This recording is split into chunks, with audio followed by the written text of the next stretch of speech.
My next guest is the newest member of the UFC's roster, and it's very well earned. Just 21 years old, going to be making his UFC debut. It's Muhammad Mokaev joining us here on the program yet again. Muhammad, how are you, sir?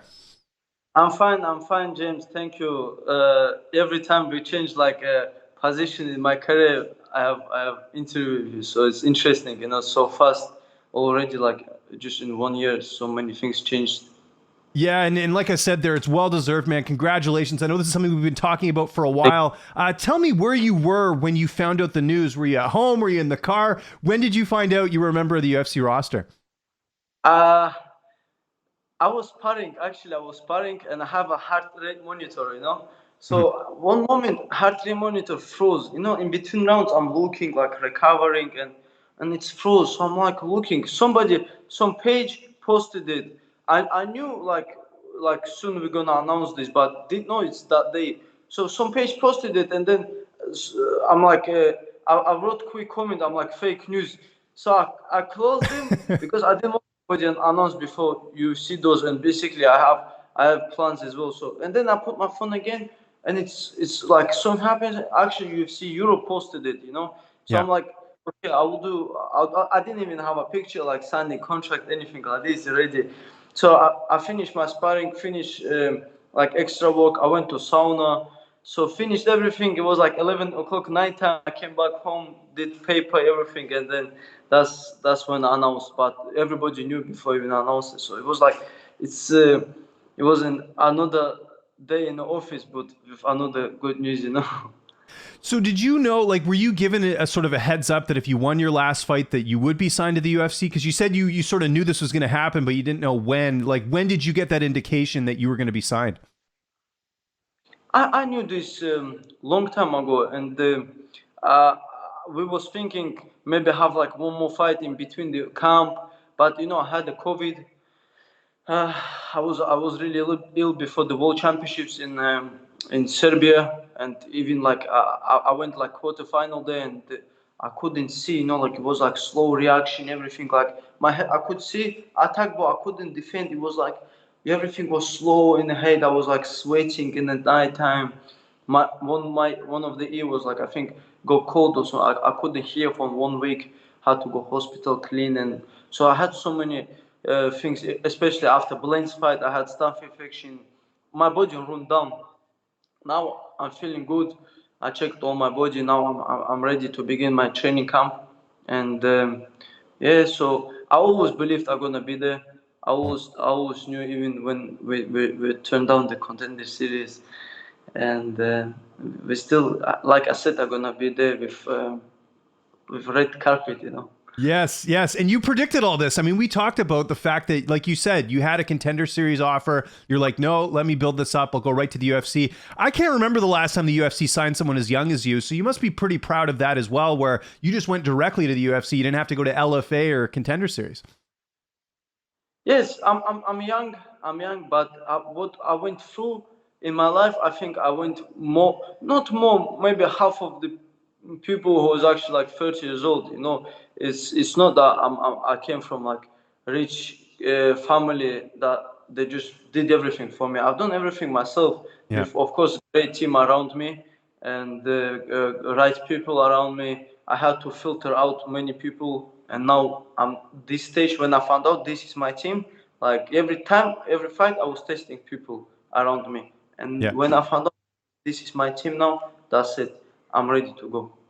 Yeah, and we've done a lot of interviews together, but if you haven't had a chance, go check out that BBC story that they did on you, talking about your whole backstory. It's crazy. You're right. It's the exact opposite. You didn't have any handouts. It was all, hard work and just discipline and all that to where you've gotten to. So very incredible stuff there.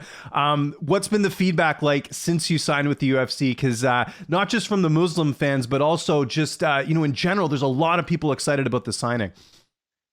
Especially in UK, I have like a lot of people say, "Hey, we've been following your career for a long time," but now actually they're starting believing in me. That's what I like. I like actually some people follow me for a long time, actually see my story, and I granted everything, and I really want to put UK flag on the map in UFC ranking system. So I want to show that you can bring even living in UK, like they say, wrestling isn't strong in UK. I started wrestling in UK, and yeah, I started actually wrestling in UK, but I did a little bit in Dagestan, maybe 2 3 weeks. It's not something.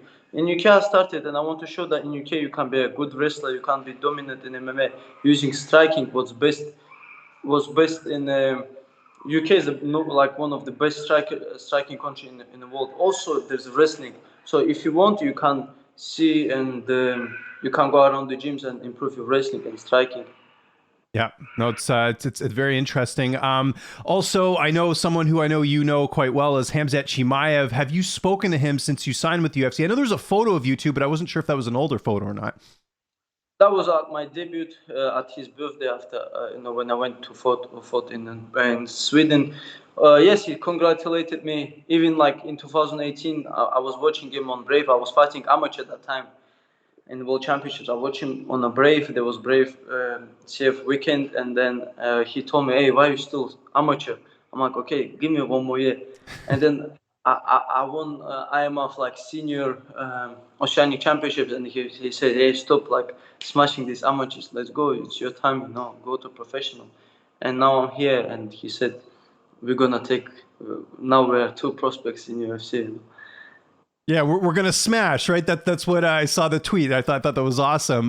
What did you think of his performance against Li Jingliang? That was an incredible win for him, especially after the layoff and COVID and everything else. He really performed well in that fight.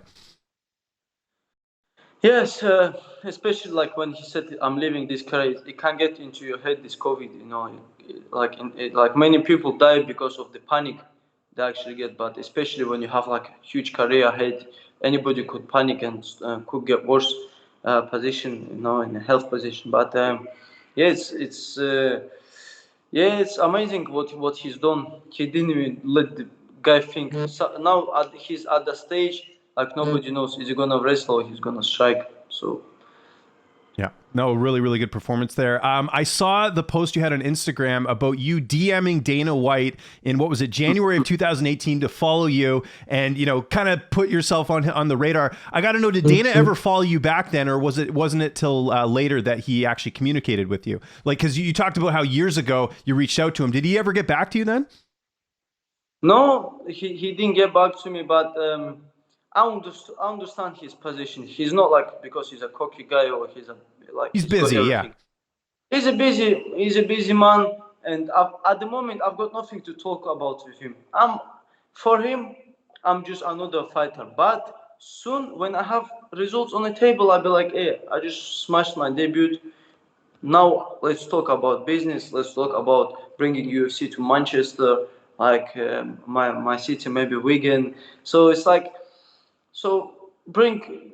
We can talk when you got the results on the table. You can talk with anybody. You cannot just say, "Hello, my name is Muhammad. I'm in UFC." He just be like, "Hey, congratulations," and you'd be like, awkward situation. Let me get my results. He will be calling me. We've heard a lot of rumors about the UFC going to London. They haven't been back since before the pandemic. I know there's rumblings of Darren Till competing on a card there. What are you hearing? I mean, I know nothing's official, but it would seem to make sense for you to have your debut in London. Would be great. Would be great. Even for prelims, I'm telling you, there was never prelims been like full arena, right? But for this fight, it will be. Doesn't matter who I will fight, it will be. It's like even I just posted like I want to fight this Koji Durden or whatever his name, and like everybody like one of the biggest tweets on that week, So I'm like, hey, if people want to see, that's what I'm here for. If people don't want to see, I don't want to like. It's not interesting to make weight preparation and fight, and people don't like this. If people like this, that's what I'm here for. Has there been any headway on that fight with you and Cody Durden? Because I know right away when that came out about the comments he made, I know you were right in there and saying, "Hey, I'd love to fight him." Has there been any update on that fight potentially? Not really. Somebody told me yesterday that he wants to fight January, February, but he didn't mention my name. If he does, if he doesn't mention my name, like if he doesn't want to, he can say, "I don't want to fight Mokaev. He's young, hungry. He's gonna smash. I'm old guy now." And if he doesn't want, I'm not gonna be like an idiot. Hey, fight me, fight me. But there's another guys to smash, So when like the better ranking they give me, it's quicker way to UFC. It's fast track to UFC title. Absolutely. Again, when something big like this happens, there's people who love you and there's people who don't like you. I saw that Contender Series fighter, is it Jake Hadley, who was saying that you hadn't fought anyone. How have you been dealing with the negativity of this as well? If like me and Jake been like back and forth for a long time since 2017. Like he said, I didn't fought anybody, but if you look at the amateur scene, I remember when he called me out in 2017. So I'm like, hey, there's like Liam Gittins. He was 7-1 that time. I said, listen, you two fight for the title. Whoever wins out of you two, there's Liam Gittins who fights in Cage Wars now. I think he's 7-2, professional. I said, whoever wins out of you two, I will fight. I give you man's word, I will fight. So Gittins smashed him for 5 rounds, dominated him, wrestled him. 1 month later, what I did, Liam Gittins, like it was one of the easiest my fights in amateur scene. I dominated him. I nearly finished him in 5th round. Suplexed him, done anything what I could in that fight. And then guy shut his mouth, Jake Hadley, for a bit, and then he just want to use my name, using my hype, because after Contender Series he should have been bigger than me, but he's still like, whatever he posted about me, he gets more attention than his actually profile. You know what I mean? So the guy is an idiot. If he doesn't like me, come down to my gym. We're living like 2 hours away. Come down, behind closed scene, nobody have to watch. Come down, I'll batter you and I'll send you back. So it's a guy just using the hype. Like, he didn't make weight. He went on the knees like Dana signed me. Come on, you grown up man. What are you getting on the knees for? It's like, deserve this. Go show performance. Go make weight. You're in this best organization. Make weight. Come on, man. Like 30 fights, out of them, half of those was my bad days. Like staph infection, everything. I still made weight. And he's talking about me doing catch weight. Catch weight. It's agreed 8 weeks prior before the fight. I agreed catch weight. That's what my opponent happy. I made this. You cannot talk. He doesn't have facts to talk about. That's why just a waste, man. 2 more quick questions. You mentioned that you're looking for a camp to, start your, journey to the UFC. You mentioned a couple different places. I know you mentioned Florida. Would that be at Sanford, or are you looking at American Top Team? What are some camps that you're currently interested in training at right now? So I'm at KHK at the moment, so in Bahrain, and we will sit down tomorrow with the coaches and sit down what the plan is. But there's like option, for example, depends on the training partners. Was situation with this because of the COVID, for people hard to travel. So like either Sanford MMA or Miami American Top Team. So there's also like Thailand, where it's like Woody and Hickman brothers, Johnny going, and these guys. So we'll sit down, we'll think this week, and of course I will make an announcement where I'm gonna do my camp. Yeah, we're excited for that, and those are all really good camps, so really excited to see you join forces with one of those big gyms. You mentioned on the MMA Hour about how you want to talk to Conor McGregor for some of the comments he's made. Has there been any update on that, about you meeting with Conor, because you have the same manager, obviously? Of course, I spoke to OG Ataro last night. Like the people made this, like I want to tell him, hey, come here, apologize, sister. I don't want this guy. Okay, he make like bad posts, tweets, but these guys don't for the sport a lot. He become 2-time champion. What he's done, I haven't done yet. I cannot say to somebody, hey, you haven't done anything. Why? I have respect, what he's done. But tweets sometimes he makes, I want to tell him, like, don't have to be on camera. I just want to tell him, like, did you mean about everybody in Dagestan, or you mean about like personal, like somebody who he's talking about? But if he tells me this, I will tell people, listen, these guys, they meant this or something like this. That's why because media saying bad about him, my manager say good about him. Maybe this guy is real good in real life. Maybe he's bad. That's what I want to find out. I don't want to be like an idiot. I want to smash him when I see him. It wasn't about like this. Yeah, I figured that was the case, just knowing you. And again, how the media is, sometimes they'll take something and say, oh, he wants him to apologize. So I'm glad you clarified that, because I wanted to make sure people understood what you meant, right?